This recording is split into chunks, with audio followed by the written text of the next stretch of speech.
యోహాను సువార్త 15వ అధ్యాయము మొదటి 5 వచనాలు. అందరూ తెరిచారా బైబిల్స్ ఉన్నాయి అందరి దగ్గర? ఎవరైనా తెచ్చుకోలేదా? ఎక్కడికి మనం ప్రార్థనకి వెళ్ళినా బైబిలు పాటల పుస్తకం మనతో పాటే ఉండాలి.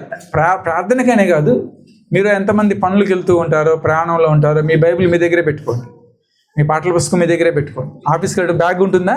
ఆ బ్యాగ్లో చక్కగా బైబిల్ పాటల పుస్తకం పెట్టుకుని వెళ్ళాలంటే క్రైస్తవుడికి ఆయుధం ఏంటంటే దేవుని వాక్యమే. కాబట్టి అది ఎప్పుడు మనతో ఉండాలి. ఎక్కడికి మనం ప్రార్థనకు వెళ్ళినప్పుడు మా దగ్గర బైబిల్ లేదండి, పాటల పుస్తకం లేదండి అనకూడదు. ఎందుకంటే వెళ్ళి కూర్చున్నప్పుడు మనతో పాటు ఏది ఉండాలి? బైబిల్ ఉండాలి. మనం చనిపోయేంత వరకు, మన ఆఖరి ఊపిరి విడిచేంత వరకు కూడా బైబిల్ నీతోనే ఉండాలి. హల్లెలూయా. కాబట్టి అలవాటు చేసుకోండి, మంచిది, ఆశీర్వాదం కూడా. సరే, యోహాను సువార్త 15వ అధ్యాయము మొదటి 5 వచనాలు చదువుతాం. చదవండి. నేను నిజమైన ద్రాక్షావల్లిని, నా తండ్రి వ్యవసాయకుడు. నాలో ఫలింపని ప్రతి తీగను ఆయన తీసి పారవేయును. ఫలించు ప్రతి తీగ మరి ఎక్కువగా ఫలింపవలనని తీసివేయును. నేను మీతో చెప్పిన మాటను బట్టి మీరిప్పుడు పవిత్రులై ఉన్నారు. నా యందు నిలిచియుండుడి.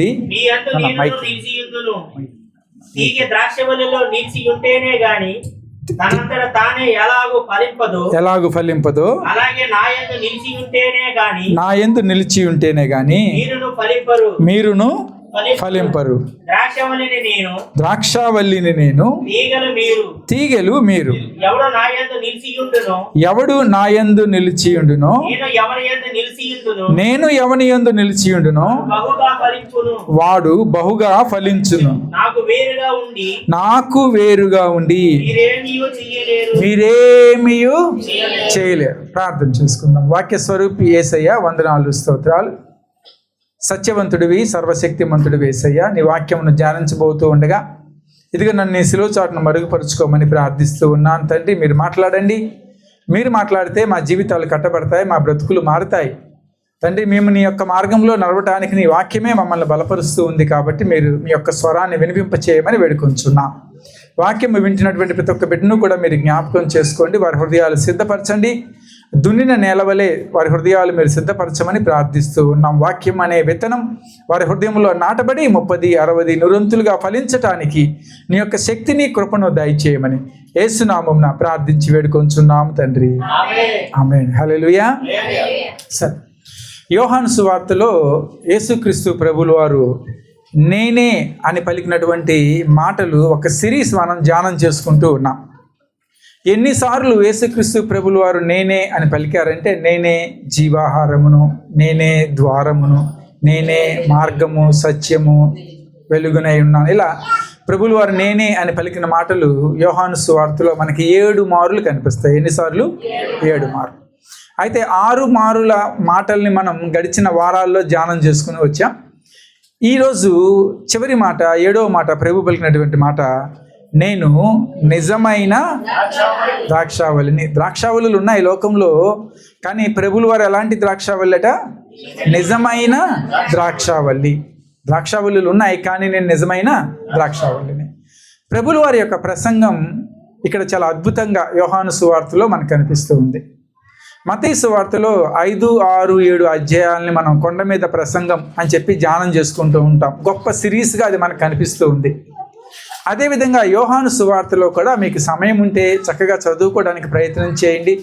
యోహాను సువార్త 13వ అధ్యాయం నుండి 17వ అధ్యాయం వరకు చాలా అద్భుతంగా ప్రభువుల వారి యొక్క బోధ మనకి కనిపిస్తూ ఉంటుంది.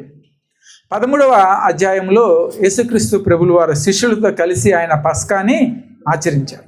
మనకి గుడ్ ఫ్రైడే అప్పుడు, గుడ్ ఫ్రైడేకి ముందు, ఈవెన్ అప్పుడు ఆ సమయంలో ఈ యొక్క వాక్యాలు మనం ధ్యానించుకుంటూ వెళ్తాం. పస్కాను ఆయన ఆచరిస్తూ శిష్యుల పాదాలు కడిగి మీరందరూ ఎలా ఉండమని చెప్పాడు ప్రభువు? ప్రేమ కలిగి ఉండండి. వారందరినీ కూడా ఏమన్నాడట ప్రభు? ప్రేమ కలిగి ఉండండి, మీరందరూ కూడా ప్రేమతో ఉండండి, ఒకరినొకరు ప్రేమించుకోండి అని చెప్పి ప్రభువు చెప్పారు 13వ అధ్యాయంలో. 14వ అధ్యాయంలోకి వచ్చేసరికి ప్రభు అంటున్నారు, శిష్యులకు తెలిసిపోయింది. అప్పటికి ఏమని తెలిసింది? ప్రభువుల వారు మమ్మల్ని వదిలిపెట్టి ఆయన వెళ్ళిపోయే సమయం ఆసన్నమైందని చెప్తున్నారని చెప్పి వీళ్ళలో భయం మొదలైందట. ఆందోళన మొదలైంది.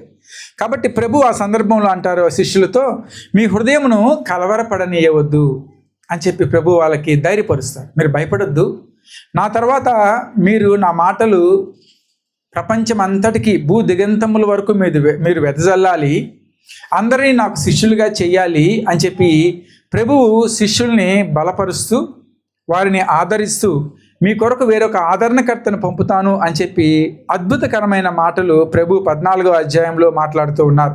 పరిశుద్ధాత్మ దేవుడు వస్తాడు, మిమ్మల్ని బలపరుస్తాడు అని, సర్వసత్యంలోకి మిమ్మల్ని నడిపిస్తాడు అని చెప్పేసి 14వ అధ్యాయంలో చెప్తూ 15వ అధ్యాయంలోకి వచ్చేసరికి మొట్టమొదటి మాటతోనే ఏమంటున్నారంటే, నేను నిజమైన ద్రాక్షావల్లిని. అంటే ప్రభు ఇప్పుడు గెత్సెమనే తోటకు వెళ్తూ ఉన్నారు. దేనికోసం? ప్రార్థన చేసుకోవటానికి. అంటే పస్కా అయిపోయింది మేడగదిలో, అది ఆయన చివరి పస్కా ఆచరించాడు శిష్యులతో కలిపి. 11 మంది శిష్యులు మాత్రమే ఉన్నారు. ఇస్కరియోతు యూదా అక్కడి లేచి వెళ్ళిపోయాడు, యెరూషలేము పట్టణంలోకి వెళ్ళిపోయాడు ప్రధాన యాజకుల దగ్గరికి. ఈ 11 మందిని తీసుకొని యేసుక్రీస్తు ప్రభులు వారు ఎక్కడికి ప్రయాణమయ్యారు? గెత్సెమనే తోటకి ప్రయాణమయ్యారు. కొంతమంది బైబిల్ పండితులు చెప్పే మాట ఏంటంటే, ఈ ప్రయాణములో ప్రభులు వారు శిష్యులతో మాట్లాడుతూ వెళ్తూ ఉన్నారు అని చెప్పి చెప్తారు. అయితే 18వ అధ్యాయంలోకి వెళ్తే మాత్రమే మనకి ఆయన ఒలీవల కొండకి వెళ్ళారు అని చెప్పి వాక్యం సెలవిస్తుంది. యోహాను సువార్త 18వ అధ్యాయము 1వ వచనంలో. అంటే ఇది మధ్యలో ప్రభులు వారు ఎవరికి బోధిస్తూ ఉన్నాడు? శిష్యులకు చెప్తూ ఉన్నాడు, జాగ్రత్త జాగ్రత్త, ఇలా ఉండండి, ఇలా ఉండండి, ఇలా ఉండండి అని. ఆయన ఇక్కడ ఒక ఉపమానాన్ని చెప్పి బోధ చేస్తూ ఉన్నారు 15వ అధ్యాయంలోకి వచ్చేసరికి. ఏంటా ఉపమానం? మనందరికీ బాగా తెలుసు, ప్రభులు వారు ఉపమానంతోనే ఆయన పరిచర్య ఎక్కువగా చేశారు, ఉపమానం లేకుండా ఆయన ఏమీ బోధించలేదు అని చెప్పి. ఎందుకంటే ఆత్మీయ విషయాలు అర్థం కావడం కోసం ఈలోక సంబంధమైన విషయాలను చూపిస్తూ ప్రభు బోధించారు. ఉదాహరణకి తప్పిపోయిన కుమారుడు విన్నారా మీరు? తప్పిపోయిన కుమారుడు ఆత్మీయ విషయం ఏమిటంటే, ఎవరైనా తండ్రి దగ్గరికి వచ్చినట్లయితే ఆయన మిమ్మల్ని తిరిగి చేర్చుకుంటాడు, హక్కును చేర్చుకుంటాడు, పెట్టుకుంటాడు, జాగ్రత్తగా చూసుకుంటాడని. దానికి ఉపమానంగా ప్రభు ఏమి చూపించారంటే, ఒక కుమారుడు ఉండేవాడు ఒక ఫ్యామిలీలో, 2 అన్నదమ్ములు, ఒక తండ్రి ఉన్నాడు. ఆ చిన్న కుమారుడు తండ్రి దగ్గర నుంచి ఆస్తిని తీసుకొని వెళ్ళిపోయాడు అని ఒక ఉపమాన రూపంగా ప్రభులు వారు వారికి ఉదహరించారు, బోధించారు. అదేవిధంగా ఇక్కడ ప్రభులు వారు చెప్తున్నటువంటి మాదిరి ఉపమానం ఏమిటంటే, నేను నిజమైన ద్రాక్షావల్లిని. అంటే ఇక్కడ ప్రభు ద్రాక్ష తోట గురించి ఆయన మాట్లాడుతూ ఉన్నారు. ద్రాక్ష తోట గురించి 1వ వచనంలోనే, నేను నిజమైన ద్రాక్షావల్లిని, నా తండ్రి వ్యవసాయకుడు. అంటే ఇప్పుడు యేసుక్రీస్తు ప్రభుల వారి యొక్క తండ్రి అయిన దేవుడు ఎవరట? అప్పుడు వ్యవసాయకుడట. ఆయన వ్యవసాయకుడు, నేను ద్రాక్షావల్లిని అని చెప్పి ఈ మాదిరిని చూపిస్తూ, ఉపమానాన్ని చూపిస్తూ ఆయన బోధించడం మొదలుపెట్టారు. ఒక తోట ఉంది, ద్రాక్ష తోట. దాంట్లో చాలా వల్లులు ఉన్నాయి, చాలా మొక్కలు ఉన్నాయి. వల్లి అంటే అర్థం ఏంటంటే మొక్క. ఓకే, ఈ పదం మొక్కకి, కాండానికి వాడేటటువంటి పదం ఈ వల్లి అనే పదం ద్రాక్ష చెట్టుకు మాత్రమే, ద్రాక్ష వనమునకు మాత్రమే వాడతారు. చూడండి, ద్రాక్ష చెట్టు అంటే బాగోదు, ద్రాక్ష వల్లి అన్నారు. ద్రాక్ష వల్లి. కొబ్బరి వల్లి అంటామా? మామిడి వల్లి అనం, మామిడి చెట్టే అంటాం. కానీ ద్రాక్ష చెట్టుని మాత్రం ఏమంటాం? ద్రాక్ష వల్లి. అది దాని యొక్క అందం. మీరు అంటే ఇప్పుడు యూట్యూబ్లో చూడొచ్చు, మీరు ద్రాక్ష తోట చూడండి, మీరు చాలా అందంగా ఉంటుంది. అయితే ఈ ద్రాక్ష తోట ఒకటి ఉంది. ఆ తోటలో ఈ వల్లిని నాటింది, అంటే మొక్క నాటింది ఎవరు అంటే వ్యవసాయకుడు. ఎవరా వ్యవసాయకుడు? యెహోవా దేవుడు, తండ్రి అయిన దేవుడు వ్యవసాయకుడు. నేను వల్లిని, ఆ తోటలో ఆయన ఆ మొక్కలన్నీ నాటాడు. ఈ మొక్కలు నేల మీద పాకితే ఎక్కువ ఫలించవు. చూడండి మీరు, ద్రాక్ష చెట్టు ఎప్పుడు కూడా నేల మీద పాకకూడదు. అదేవిధంగా మనకి ఈ మధ్యకాలంలో అగ్రికల్చర్లో అంటే వ్యవసాయంలో కొత్త కొత్త మార్పులు వచ్చినాయి. మన వైపు కూడా చక్కగా ఇప్పుడు దొండ పందిరులు ఉన్నాయి, అదేవిధంగా చిక్కుడు పందిరులు ఉన్నాయి. వీటన్నింటి కూడా పాతకాలంలో అయితే నేల మీద పాకి, ఇప్పుడు అట్లా పాకించట్లా, చక్కగా పందిరి వేసి పాకిస్తుంది, ఎందుకంటే ఎక్కువ ఫలం వస్తుంది అని చెప్పేసి. అదేవిధంగా తండ్రి అయిన దేవుడు ఈ ద్రాక్షావల్లిని ఆ తోటలో ఒక పందిరేసి, ఆ పందిరి మీద పాగటానికి తండ్రి సహాయం చేశాడట, బాగా ఫలిస్తాయని చెప్పేసి. అయితే తండ్రి యొక్క చిత్తం ఏమిటి అంటే, దేవుడు ఏమనుకుంటున్నాడు, ఎందుకు ఈ ద్రాక్షావల్లిని ఆయన ఏర్పాటు చేశాడంటే, మనము చక్కగా ఫలించాలని. ఏమవ్వాలని? ఫలించాలి. మనం ఎదగటానికి ఎటువంటి అడ్డంకులు ఉండకూడదు అని చెప్పేసి దేవుని యొక్క ఉద్దేశం. చూడండి, మన దేవుడు ఎప్పుడు మనము లేని స్థితిలో, శ్రమల్లో, ఇరుకుల్లో, ఇబ్బందుల్లో ఉండాలని కోరుకోడు. ఎప్పుడు ఏమని కోరుకుంటాడు దేవుడు మనల్ని? మీరు ఒక ఉన్నతమైన స్థానంలో ఉండాలి, ఫలించేవారిగా ఉండాలి, ఫలాలు ఇచ్చేవారిగా ఉండాలి అని చెప్పి దేవుడు కోరుకుంటూ ఉంటాడు.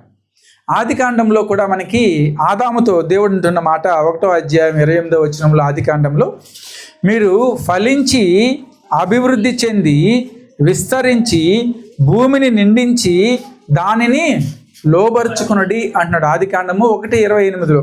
చూడండి ఎంత గొప్ప ఆశీర్వాదము, ఎంత గొప్ప దీవెన తండ్రి మనకిస్తూ ఉన్నాడు. దేవుడు మనల్ని ఎప్పుడు కూడా ఏమని కోరుకుంటాడట?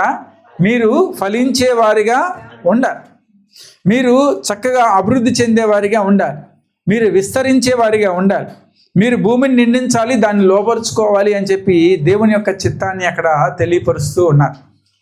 కొంత ముందుకు వచ్చినట్లయితే ఆదికాండంలోనే నోవాహు దినముల్లో జలప్రలయం వచ్చింది, అంతా భూమి అంతా కూడా నీళ్ళతో నిండిపోయింది, అందరూ చనిపోయారు. ఎవరి కుటుంబం బ్రతికారు అప్పుడు? నోవాహు కుటుంబం బ్రతికారు. బ్రతికి ఓడ దిగిన తర్వాత వీళ్ళందరితో దేవుడు అంటున్న మాట, నోవాహుతో అంటున్న మాట ఏంటంటే ఆదికాండము 9వ అధ్యాయం 7వ వచనంలో, మీరు ఫలించి అభివృద్ధి నొందుడి, మీరు భూమి మీద సమృద్ధిగా విస్తరించుడి. అంటే దేవుడు మనల్ని ఏమని కోరుకుంటున్నాడు? వృద్ధి చెందండి, అభివృద్ధి చెందండి, చక్కగా ఫలించండి, మీ సంతానం బాగుండాలి, మీరు లోకాన్ని విస్తరించాలి, లోకాన్ని లోబరుచుకోవాలని చెప్పే దేవుని యొక్క ఉద్దేశం.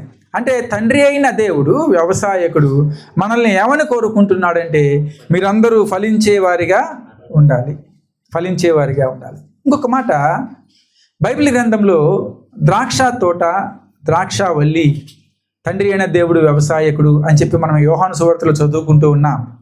పాత నిబంధనలో కూడా దేవుడు తన యొక్క స్వాస్థ్యమునకు, అంటే తన సొంత ప్రజలను గూర్చి, తన జనమును గూర్చి దేంతో పోల్చి చెప్పేవాళ్ళంటే ద్రాక్ష తోటతో పోల్చి చెప్పేవాళ్ళు. హల్లెలూయా. ఇర్మియా తన యొక్క గ్రంథములో కూడా, ఇర్మియా గ్రంథము 2వ అధ్యాయంలో ఒక మాట ఉంటుంది. 2వ అధ్యాయంలో మీరు ఇంటికి వెళ్తే చక్కగా చదువుకోండి. ఇక్కడ ఇర్మియా ప్రవక్త ద్వారా దేవుడు ఏం మాట్లాడుతున్నాడంటే, ఇదిగో నా ద్రాక్ష తోట ఇశ్రాయేలు జనము, నేను ఎంతగానో ప్రేమించి దానికి కావలా ఉండి చక్కగా మంచిగా తోటను నాటితే చివరికి ఆ తోట, ఆ ద్రాక్ష తీగలు మంచి ఫలాలు ఫలించలేదు అని చెప్పి దేవుడు పలుకుతూ ఉన్నారు. ఇర్మియా గ్రంథము 2వ అధ్యాయం 21వ వచనం, శ్రేష్టమైన ద్రాక్షావల్లి వంటి దానిగా నేను నిన్ను నాటితిని. ఎవరు నాటాడు? ఇశ్రాయేలు జనమును. దేవుడు ఎలా నాటాడట? శ్రేష్టమైన ద్రాక్షవల్లి. అంటే వల్లులు, ఆ ద్రాక్ష తోటల్లో కూడా కొన్ని మంచి ద్రాక్ష చెట్లు, అంటే పంటనిచ్చే వల్లులు ఉన్నాయి, వాటిని తీసుకొచ్చి నాటాడట. నాటితే ఏమైంది? కేవలము నిక్కమైన విత్తనములమని చెట్టు వంటి దానిగా నిన్ను నాటితిని. నాకు జాతిహీనపు ద్రాక్షవల్లి వలె ద్రాక్షవల్లి వలె నీవు వెట్లు భ్రష్టు సంతానమైతివి.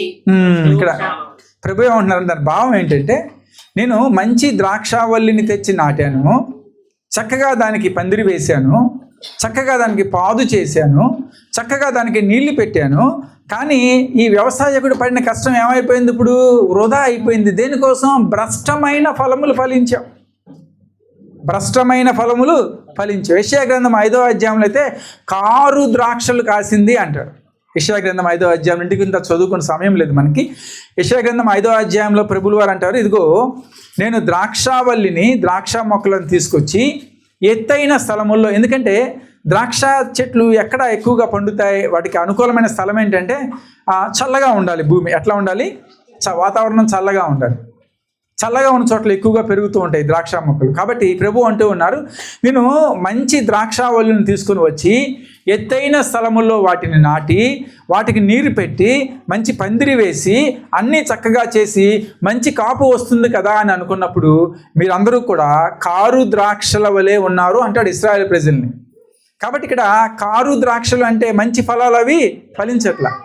ప్రభువు వ్యవసాయకుడు, ద్రాక్ష తోట ఎవరికి సాదృశ్యంగా ఉందంటే దేవుని యొక్క ప్రజలకు సాదృశ్యంగా ఉంది. ఎవరికి సాదృశ్యంగా? దేవుని యొక్క ప్రజలకు. ఇప్పుడు తండ్రి అయిన దేవుడు ఎవరు అని చెప్పి ప్రభు ఇక్కడ మాట్లాడుతున్నాడంటే, ఆయన వ్యవసాయకుడు. ఓకే, ఆయన యొక్క చిత్తం ఏమిటి? ఆయన చిత్తం మనందరము కూడా బాగా ఫలించి అభివృద్ధి చెందాలని. కాబట్టి ఏం చేస్తున్నాడు దేవుడు? ద్రాక్షావల్లిని తీసుకుని వచ్చి చక్కని స్థలముల్లో దాన్ని నాటుతూ ఉన్నాడు, దానికి నీరు పెడుతూ ఉన్నాడు, దానికి అంటు కట్టాడు, దానికి చెట్టు పాదు చేశాడు, దానికి చక్కగా పందిరి వేశాడు, దాని మీద పాకే విధంగా దేవుడు సహాయం చేస్తూ ఉన్నాడు. అయితే ఇప్పుడు ద్రాక్షావల్లి అంటు కట్టిన తర్వాత, పందిరి వేసిన తర్వాత దాని మీద ఉన్న తీగెలు, ఏమంటాం వాటిని? తీగెలు, ద్రాక్ష తీగలు. ఈ ద్రాక్ష తీగలు ఎవరట? ప్రభు ఏమంటున్నారు? ద్రాక్ష తీగలు మీరే అని చెప్పి శిష్యులతో మాట్లాడుతున్నారు. ఎవరితో? శిష్యులతో. ఈ మాటలని ఎవరో చెప్తున్నారు? యోహాను సువార్త 13, 14, 15, 16 అధ్యాయాలంటే శిష్యులతోనే మాట్లాడారు. ఎవరు లేరు ఇంకప్పుడు. 11 మంది శిష్యులతోనే మాట్లాడుతున్నారు. వారితో అంటున్నారు ప్రభువు, ఇదిగో మీరందరూ కూడా తీగలయ్యా, విశ్వాసులందరూ తీగలు, దేవుని యొక్క బిడ్డలందరూ కూడా ఎలా ఉన్నారంటే ద్రాక్ష తీగల వల్లే వాళ్ళందరూ కూడా ఉన్నారు. అయితే ఈ ద్రాక్ష తీగలు దేనితో ఉన్నాయి అంటే వల్లితో ఉన్నాయి. ద్రాక్ష వల్లితో కూడుకొని ఉన్నాయి. కాబట్టి ద్రాక్ష వల్లి నుంచి సారాన్ని తీసుకొని ద్రాక్ష తీగలు ఫలించేవిగా ఉండాలి అని ప్రభు యొక్క ఉద్దేశం. యేసుక్రీస్తు యొక్క శిష్యులు, యేసుక్రీస్తును అనుసరిస్తున్నటువంటి బిడ్డలు, ఈ రోజుల్లో సోకాల్ విశ్వాసులు అందరూ కూడా ద్రాక్ష తీగలు. ఎవరితో మనం అంటుకట్టబడి ఉన్నాం? ఎవరిని ఆధారం చేసుకొని బ్రతుకుతున్నామంటే వల్లిని ఆధారం చేసుకొని బ్రతుకుతున్నాం. ద్రాక్షావల్లి. ద్రాక్షావల్లి ఎవరు? యేసుక్రీస్తు ప్రభువు. కాబట్టి నువ్వు తీగవు, ద్రాక్షావల్లి యేసుక్రీస్తు ప్రభు. నువ్వు యేసుక్రీస్తు ప్రభుతో అంటుకట్టబడి నువ్వు బ్రతుకుతూ ఉన్నావు. తండ్రి అయిన దేవుడు వ్యవసాయకుడు, నిన్ను నాటాడు. ఇప్పుడు తండ్రి అయిన దేవుడు వచ్చి ఈ చెట్టు వైపు చూసినప్పుడు, ఆ తీగ వైపు చూసినప్పుడు, తీగలోంచి ఏమి ఆశిస్తున్నాడు తండ్రి అయిన దేవుడు అంటే మంచి ద్రాక్ష గుత్తులు ఆశిస్తున్నాడు. మంచి ద్రాక్ష ఫలాలు ఫలించేవారిగా దేవుడు మనల్ని ఉండాలి అని చెప్పి కోరుకుంటూ ఉన్నాడు. ఇంతకాలం నేను మీ మధ్యలో ఉన్నాను. ఇప్పుడు నేను వెళ్ళిపోవలసినటువంటి సమయం ఆసన్నమైనది. దాన్ని బట్టి మనందరం ఇప్పుడు గెస్సమనే తోటకు వెళ్తూ ఉన్నాం. అక్కడ ప్రార్థన చేసుకుంటాం. నన్ను వచ్చి పట్టుకుని వెళ్ళిపోతారు. తర్వాత మీరు ఎలా ఉండాలి అంటే నాలో నాటబడిన వారై ఇంతటితో ఆగిపోకుండా మంచి ఫలాలు ఫలించేవారిగా ఉండాలి అని చెప్పి ప్రభు కోరుకుంటూ ఉన్నారు. ఎందుకంటే ఎప్పుడైతే ఆ తీగను ఆ వల్లిలోంచి తీసి కింద పడేస్తామో ఇంకా ఆ తీగ దేనికి పనికిరాదు. 1 రోజు 2 రోజులు పచ్చగా ఉంటుంది, 3వ రోజు నుంచి ఎండిపోవటం మొదలవుతుంది. దాంట్లో జీవం ఉంటుందా? ఉండదు. తిరిగి దాన్ని కట్టవచ్చా? కట్టలేం. కాబట్టి ప్రభు ఈ ఉపమానంలో చక్కగా చెప్తున్నటువంటి మాటలు ఏంటంటే మీరందరూ ద్రాక్ష తీగలు, ద్రాక్షావల్లి నేను, ఆ తండ్రి వ్యవసాయకుడు. హల్లెలూయా. ఈ విషయాలు మన హృదయంలో పెట్టుకొని మన వాక్యం వినడానికి ప్రయత్నం చేద్దాం. 2-3 మాటలు చెప్పి నేను ముగించేస్తాను. అయితే ఇక్కడ ప్రభు అంటున్న మాట, నేను నిజమైన ద్రాక్షావల్లిని. 2వ వచనంలో, నాలో ఫలింపని ప్రతి తీగను ఆయన తీసి పారవేయును అని చెప్పి ప్రభు మాట్లాడుతూ ఉన్నారు. ఎవరట? ఆయనలో ఫలించిన ప్రతి తీగను. ఫలించు ప్రతి తీగ మరీ ఎక్కువగా ఫలింపవలనని దానిలోని పనికిరాని తీగలను తీసివేయన. ప్రూనింగ్ అంటారు దీన్ని ఇంగ్లీష్లో. అయితే ఏం చేస్తామంటే ఈ ప్రూనింగ్ అనేది మన ఉదాహరణకి గోదావరి జిల్లాలో మనకి ఎక్కువగా ఏం చెట్లు కనపడతాయి? కొబ్బరి చెట్లు కనపడతాయి. కొబ్బరి చెట్లు కాపు వచ్చే సమయానికి మీరు గమనించండి, దానిలో ఎండిపోయిన ఆకు మట్టలు కానీ లేదంటే ముదురైన మట్టలు కానీ ఉంటాయని కొట్టేస్తారు పైకి వెళ్ళి. ఎందుకంటే ఈ ముదురు మట్టలు ఉన్నాయి అనుకోండి, ఆ చెట్టుకుండే సారం ఈ మట్టలు కూడా తీసుకుంటాయి. కానీ ఎందుకన్నా పనికొస్తాయి, అవి పనికిరావు. కాబట్టి ఏం చేస్తారంటే వ్యవసాయకుడు ఎక్కి ఆ కొబ్బరి మట్టల్ని, పనికిరాని ఆ మట్టలన్నీ కూడా కొట్టేస్తారు. కొట్టి చక్కగా పువ్వు రావటానికి, చక్కగా అది పంట ఇవ్వటానికి ప్రయత్నం చేస్తాడు. ద్రాక్ష తోటలో కూడా అదే విధమైన సిస్టమ్ జరుగుతూ ఉంది. ద్రాక్ష తీగలు ఒకసారి ఇట్లా వ్యవసాయకుడు తోటలోకి వెళ్ళి ఎక్కడైతే వల్లి ఉందో, వల్లి మీద తీగలు ఉన్నాయో, పాడుతూ ఉన్నాయో, ఒక్కొక్క తీగను పరీక్షించుకుంటూ చూసుకుంటూ వెళ్తాడు. జాగ్రత్తగా వినాలి. ఏ తీగ అయితే ఫలింపకుండా ఉందో, ఏ తీగ అయితే ఫలానికి పనికి రాకుండా ఉందో, ఆ తీగను తన దగ్గర ఒక కత్తిరి ఉంటుంది. ఈ రోజుల్లో ద్రాక్ష తోట ప్రూనింగ్ చేసే వాళ్ళ దగ్గర కత్తిరి దాన్ని కట్ చేస్తాడు. అది ఊడి కింద పడిపోతుంది.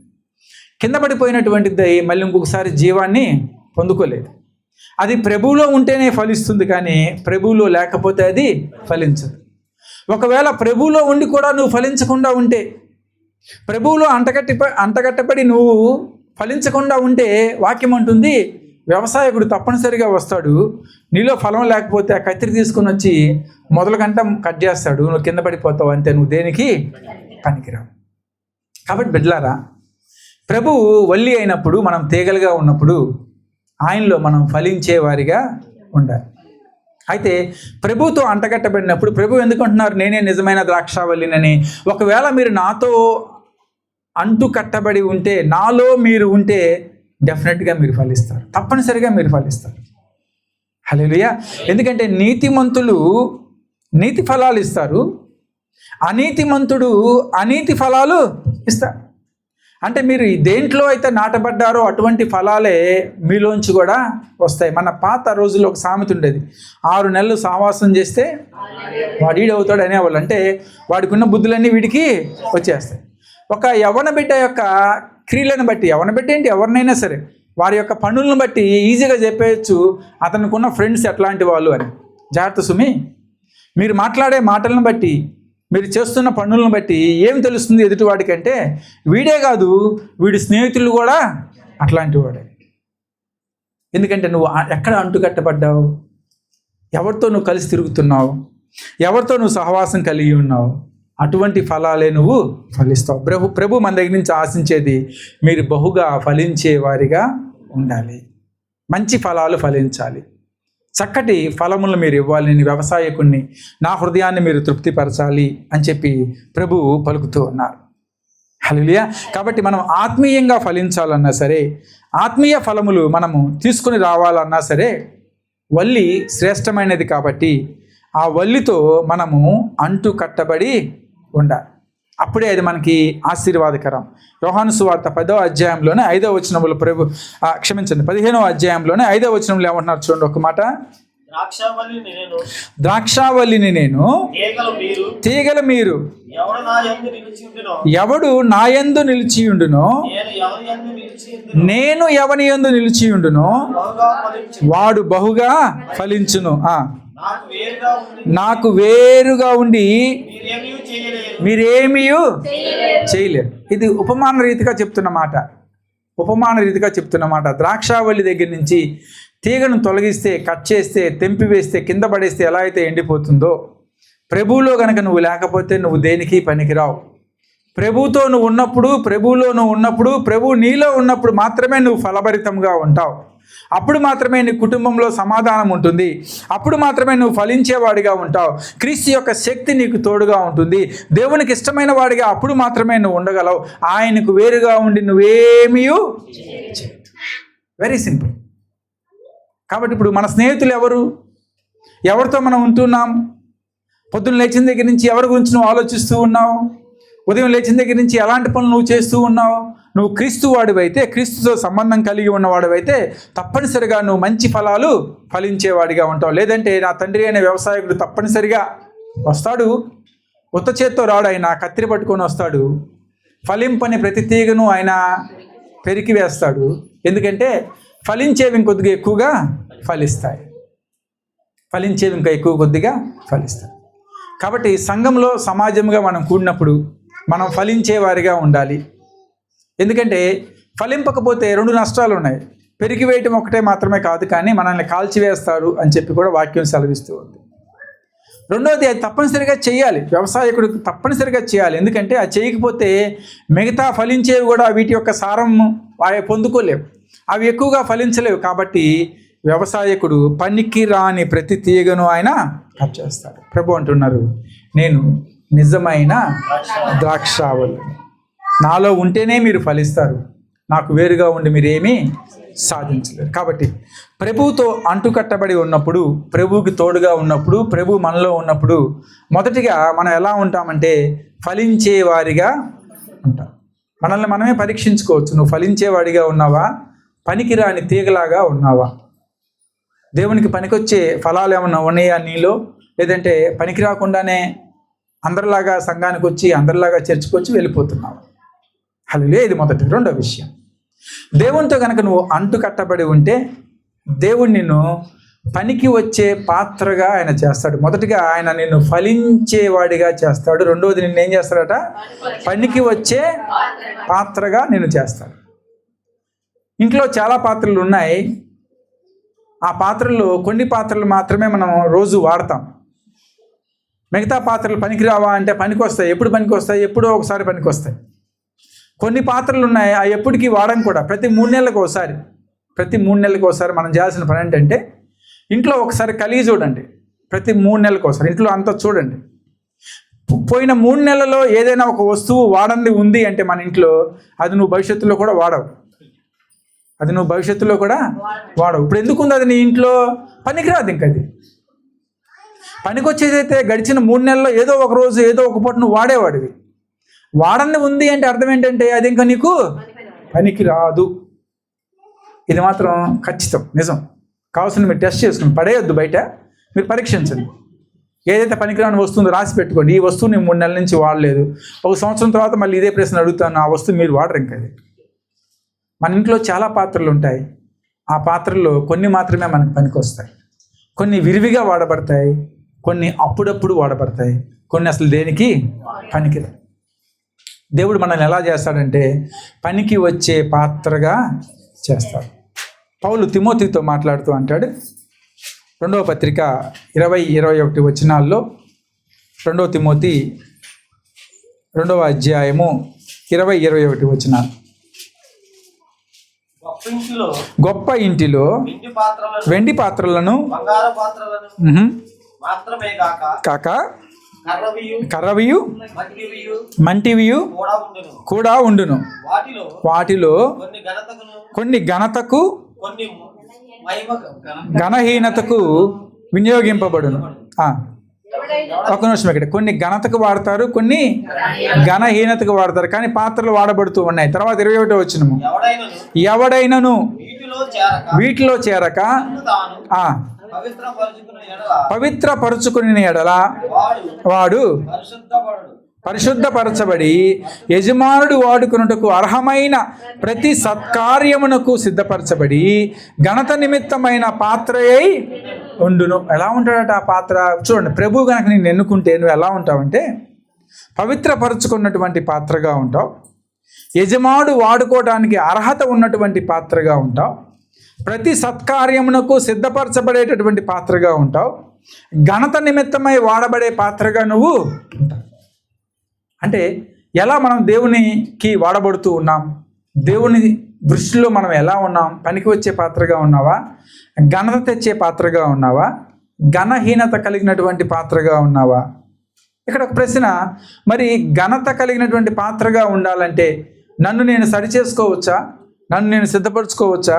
ఒకవేళ నేను ఆ విధంగా తయారవచ్చా అంటే లేదు. దేవుడితో నువ్వు ఉన్నప్పుడు మాత్రమే, దేవుడు నీలో ఉన్నప్పుడు మాత్రమే నువ్వు పవిత్రపరచబడతావు. హల్లెలూయా. అప్పుడు మాత్రమే మనకి పరిశుద్ధత అనేది కలుగుతుంది. దేవునిలో ఉన్నప్పుడు మాత్రమే మనము విమోచన పొందిన వారిగా ఉంటాం. అప్పుడు మాత్రమే మన హృదయాలు శుద్ధీకరించబడతాయి.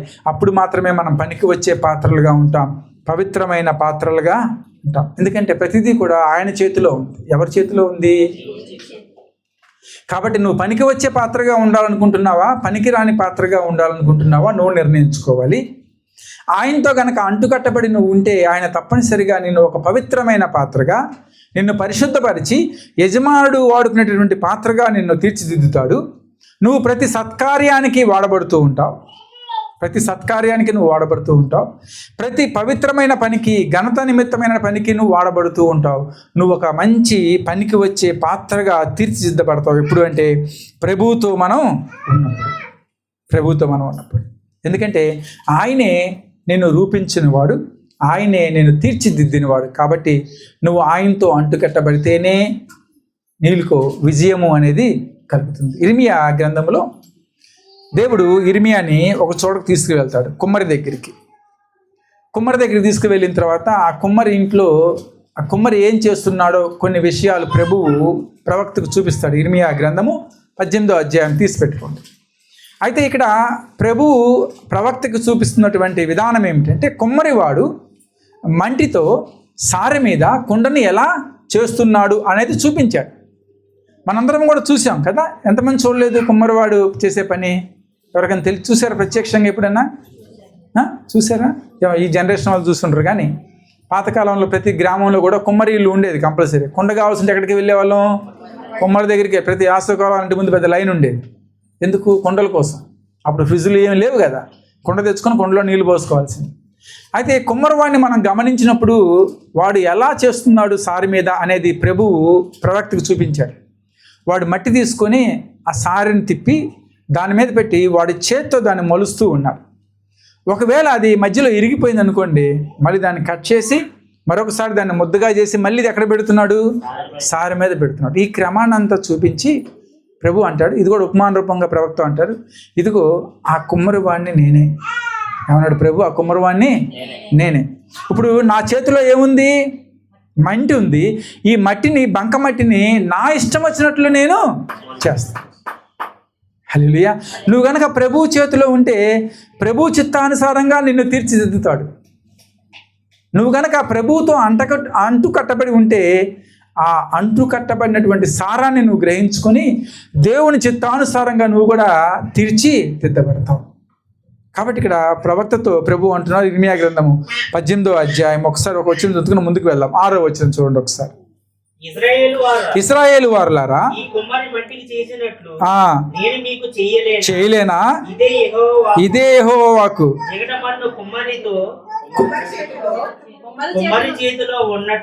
ఉన్నట్లుగా వారులారా, మీరు నా చేతిలో ఉన్నారు. ఇప్పుడు నువ్వు ఎవరి చేతిలో ఉన్నావు అనేది రెండో ప్రశ్న. మొదటిగా ఆయనలో ఉంటే మీరు ఫలించేవారిగా ఉంటారు. ఆయన చేతిలో ఉంటే నువ్వు పనికి వచ్చే పాత్రగా ఉంటావు. ఒకవేళ నువ్వు వేరే వాళ్ళ చేతుల్లో ఉంటే మాత్రం ఉపయోగం ఏమీ లేదు. కాబట్టి రెండో మాట మనం జ్ఞాపకం పెట్టుకోవాలి. ప్రభు అంటున్నారు, నేను నిజమైన ద్రాక్షావల్లిని, నాతో ఉన్నవారు ఫలించేవారిగా ఉంటారు, నాతో ఉన్నవారు పనికి వచ్చే పాత్రలుగా ఉంటారు. మూడో విషయం చెప్పి నేను ముగిస్తాను. మూడో విషయము ప్రభు అంటున్నారు, మీరు నాతో ఉంటే మీరు ఏది అడిగితే అది నేను అనుగ్రహిస్తాను. చాలాసార్లు మనం ప్రార్థన చేస్తాం, దేవా మాకు ఇది కావాలి అది కావాలని ప్రార్థన చేస్తాం. Very simple. ఏ విశ్వాస అయినా ప్రార్థన చేసేటప్పుడు లేదంటే వాగ్దానాలు తీసుకునేటప్పుడు జ్ఞాపకం పెట్టుకోండి, ప్రతి వాగ్దానాన్ని ముందు ఒక నియమము ఉంటుంది. ఏమంటాం దాన్ని? నియమము. దాని ఇంగ్లీష్లో అయితే కండిషన్ అంటాం. Without condition there is no promise. నియమము లేకుండా ఏ వాగ్దానము కూడా లేదు, బైబిల్లో లేదు. కాబట్టి దేవుడు నీకు ఇది చేస్తాను అంటే ఆయన నిన్ను ఇది చెయ్యి అని అడుగుతున్నాడు ముందుగా. నువ్వు అది చేసినప్పుడే నీకు ఆ యొక్క వాగ్దానం నెరవేర్చబడుతుంది. నేను ఆ పైన చేయని అయ్యారు, నాకు వాగ్దానం కావాలంటే ఎవరు? అది సాధ్యపడేది కాదు. ఒకవేళ అటువంటి బోధ ఎవరన్నా చేస్తుంటే మీకు జాగ్రత్తగా ఉండండి. మీరేం చేయాల్సిన పని లేదు, మాకు 10,000 ఇవ్వండి చాలు మీకు అన్నీ జరిగిపోతాయి అంటే అది అబద్ధం. మీరేం ప్రార్థన చేయకపోయినా పర్లేదు, నీతిగా జీవించకపోయినా పర్లేదు, ₹1,00,000 సంవత్సరానికి డొనేషన్ ఇవ్వండి మీకు ఇది జరిగిపోతుంది అంటే అబద్ధం.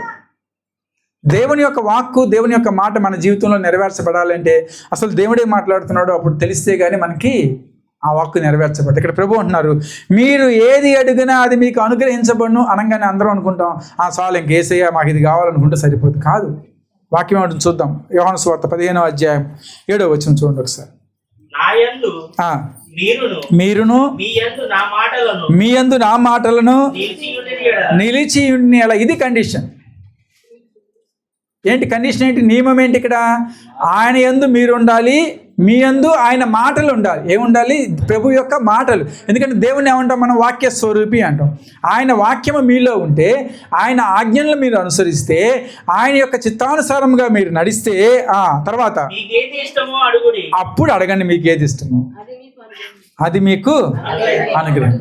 ఇప్పుడు ఈరోజు మీకు ఏదైనా కావాలి అనుకుంటే మొదటిగా మాకు ఇది కావాలి అనుకొని మీరు ప్రార్థన చేసే దానికంటే కూడా వాక్యం పూర్తిగా చదువుకుంటే ప్రభు అంటున్నారు, ఒకవేళ నా వాక్యం నీలో ఉన్నట్లయితే, నేను నీలో నిలిచి ఉన్నట్లయితే మీకు ఏది ఇష్టమో, మీ ఇష్టం ఇంకా మీకు ఏది ఇష్టమో అడగండి, అది నేను చేస్తాను అని చెప్పి వాక్యం సెలవిస్తుంది. విశ్వాసంతో ప్రార్థన చేసినప్పుడు కొండ ఎత్తబడి సముద్రంలో పడవేయబడును అని చెప్పి ప్రభు అంటారు. అక్కడ ప్రభువు చూపించిన మాదిరి ఏంటంటే విశ్వాసం ఉండాలి. ఎంత విశ్వాసం ఉండాలి? ఆవగింజంత విశ్వాసం ఉండాలి అంటారు. అసలు విశ్వాసం అనే దానికి డెఫినేషన్ ఏంటో లాస్ట్ టైం మళ్ళీ ఇప్పుడు వివరించడానికి సమయం లేదు. లాస్ట్ టైం మనం ఆల్ నైట్లో ధ్యానం చేసుకున్నాం. ఎవరైనా ఆ మెసేజ్ చూడకపోయినట్లయితే church of living God Muscat అనే యూట్యూబ్ ఛానల్ ఉంది, దాంట్లోకి వెళ్ళండి. ఆ లైవ్ ప్రోగ్రామ్స్లోకి వెళ్తే మీకు లాస్ట్ నైట్ అద్భుతకరమైన విషయం విశ్వాసంను గురించి ధ్యానం చేసుకున్నాం, చూడండి ఒకసారి. ఆ ఆవగింజంత విశ్వాసం మీకు ఉన్నట్లయితే మీరు ఏమని అడగాలి? ప్రభువుని, నాకు ఇది కావాలి అంటే తప్పనిసరిగా ఆయన చేస్తారు. కాబట్టి మీరు మొదటిగా ఆయనలో మీరు ఉండాలి, మీ యందు ఆయన మాటలు నిలిచి ఉండాలి. అప్పుడు మీకు ఏది ఇష్టమో ఆయన చేస్తాను అని చెప్తున్నాడు. అదే మత్తయి సువార్తలో కూడా ప్రభు ఒక మాట అంటూ ఉన్నారు. 21వ అధ్యాయము 22వ వచనంలో, మత్తయి సువార్త 21-22, మాథ్యూ చాప్టర్ 21:22. మరియు మీరు ప్రార్థన చేయనప్పుడు వేటిని అడుగుదురో అవి దొరికినవని నమ్మిన ఎడల మీరు వాటినన్నింటినీ పొందుదురని వారితో. ఇక్కడ ప్రభు సందర్భం ప్రార్థన ఎలా చేయాలి అనే సందర్భాన్ని ప్రభు మాట్లాడుతూ అంటూ ఉన్నారు. మీరు ప్రార్థన చేసేటప్పుడు మీరు దేన్ని అడుగుతూ ఉన్నారో అవన్నీ దొరికినవి అని ఏం చేయాలంటే మనం నమ్మాలి. దీన్ని ఏమంటున్నాం అంటే విశ్వాసం అంటాం. దీన్ని ఏమంటున్నాం? విశ్వాసం. మన ముందు లేదు కానీ నమ్ముతున్నాం, దాన్నే విశ్వాసం అని పిలుస్తున్నాం. ప్రభు అంటున్నారు, నీ జీవితంలో అది నువ్వు దొరికినట్లే భావించినట్లయితే నువ్వు ఏది అడుగుతావో తప్పనిసరిగా అది నేను ఇస్తాను. 2 మాటలు ఇక్కడ. మనం అడిగినవి పొందుకోవాలంటే మొట్టమొదటిగా ఆయన మాట యందు, ఆయన ఆజ్ఞల యందు నువ్వు నిలిచి ఉండాలి. అది లేకుండా నువ్వు అడిగింది నువ్వు పొందుకోలేవు. రెండవది, ప్రార్థనతో విశ్వాసం కలిగి ఉండాలి. హల్లెలూయా. ఈ 2 ఉన్నప్పుడు మనకి దేవుడు ఏమిస్తాడట? మీరు ఏది అడిగినను అది మీకు అనుగ్రహింపబడును. మీకు ఏది ఇష్టమో అడుగుడి, అది మీకు అనుగ్రహింపబడును. హల్లెలూయా. ప్రభు అంటున్నారు, నేను నిజమైన ద్రాక్షావల్లిని. ఆయన నిజమైన ద్రాక్షావల్లి కాబట్టి ఆయనలో నిలిచి ఉంటే మనము 3 రకాల ఫలితాలు చూడగలం. 1, బహుగా ఫలించే వారిగా ఉంటాం. 2వది, మనలందరినీ కూడా పనికి వచ్చే పాత్రగా దేవుడు తీర్చిదిద్దుతాడు. 3వది, మీరు అడిగింది మీకు అనుగ్రహింపబడుతుంది. హల్లెలూయా. ఈరోజు మీరు అడగండి, మీకు అనుగ్రహింపబడుతుంది. కానీ దానికి ముందు ఉన్నటువంటి నియమము, ఆయన యందు మీరు ఉండాలి, ఆయన వాక్యం మీ హృదయంలో ఉండాలి. హల్లెలూయా. కొద్ది మాటలు దేవుడు దీవించి ఆశీర్వదించునుగాక.